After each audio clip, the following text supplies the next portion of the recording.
couple of years ago, my buddy Tez and I embarked on this epic road trip across America. We planned to drive all the way from New York to Los Angeles, taking a zigzag route and spending about 6 weeks on the road. We were both in our early 20s and pretty tight on cash. Given that my mum used to be a long-haul trucker, I had a money-saving idea. Why not sleep in the back of our hatchback? We made it comfy by getting blankets and sheets from Goodwill and crafting curtains out of one of them. By the end of the first week, we had our setup down to about 10 minutes, moving our stuff to the front, putting up curtains and setting up our bedding for the night. We would sleep in parking lots, free campsites, rest areas, anywhere safe and kind of legal. For the most part, we felt safe every night until the last week of our journey in Arizona, near Flagstaff. We'd settled into a routine and were enjoying the trip without a strict schedule. We'd drive about 3 or 4 hours a day, choosing our destination the night before, using Google and recommendations from fellow campers, locals, and people we met along the way. We'd made a lot of friends during the trip. Rednecks at a campsite, an 80-year-old cowboy, musicians in a storm, and many more. Each encounter with strangers had been a positive one. However, that night in Arizona felt different. We found a free campsite on Google and followed our GPS into the woods, quite far from town. Something just didn't feel right when we arrived at the campsite. There was an RV parked and 2 cars further up among the trees. We parked near the RV, and when Tez waved hello to the man who opened the RV door, he just stared at her with a blank expression. Without saying anything, he slowly closed the door, never taking his eyes off us. Thinking maybe he wanted some privacy and found us annoying, we drove further down the road to find another spot to park. Instead of our usual routine of setting up camp right away while it was still light, we goofed around for a while, smoking, laughing, and taking silly photos. Tez noticed a campfire in the distance, and we decided to go be friendly. We'd met so many awesome people in the previous 5 weeks, just by offering a beer or striking up a conversation, so we headed towards the campfire. There were 2 guys, the owners of the cars we'd seen earlier. They seemed friendly, so we sat down to chat, all of us drinking and smoking as we settled in by the campfire. We stumbled upon a trio of men, but something felt off about one of them. He had an unsettling vibe and was clearly under the influence of some substance, talking in spirals about UFOs. Strangely, 2 of them appeared unfamiliar with each other. The other man, younger and claiming to be a former park ranger, caught our attention. He seemed charming and we engaged in casual conversation, discussing our trip and families.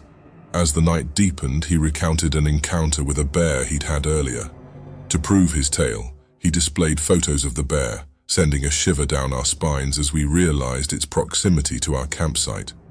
The thought of a bear nearby during the night was unsettling, especially when we ventured out for bathroom breaks.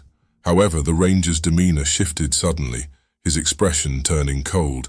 He warned us that in the darkness of the night, a bear wasn't our true concern if we left our car. We expected a jest or a playful nudge, but none came. Nervously, I attempted to deflect the conversation with a joke about serial killers lurking in the woods, hoping to lighten the mood. The older man, still lost in his drug-induced world, gazed at the stars, silent. We attempted to shift the conversation, but the ranger persisted, fixating on the ominous notion of something grabbing us from our car at night. Desperate to change the subject, we shared awkward laughter and sipped our beer. Moments later, the ranger rose and headed towards the cooler for another beer. The forest was now a sea of darkness beyond the flickering campfire light, and the cooler lay outside its glow.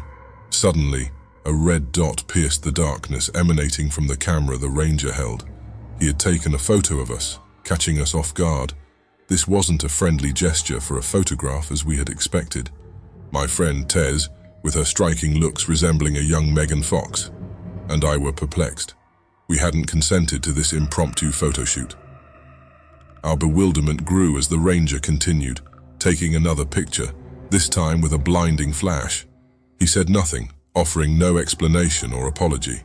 We exchanged puzzled glances, resembling deer caught in headlights, questioning the oddity of this encounter. The unsettling feeling in the forest deepened, and an unspoken tension lingered in the air. Tez and I felt an unsettling fear creep over us. We quickly made up an excuse about needing to set up our campsite and made a hasty exit. As we stood to leave, the man from the UFO smiled and bid us a good night. However, the ranger's smile sent shivers down our spines. It was a smile that didn't reach his eyes. He calmly cautioned us, "You all be careful out there. There's more than just bears in these woods." Every hair on my body stood on end, and I sensed Tez was equally disturbed.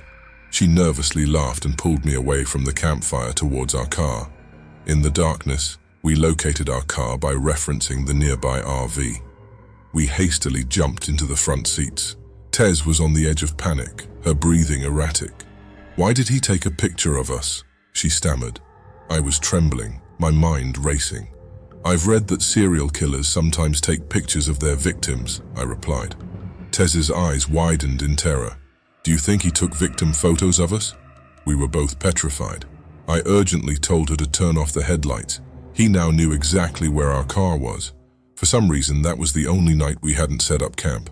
There was nothing to tear down, so we sped away, putting the car in drive and flooring it out of the campsite.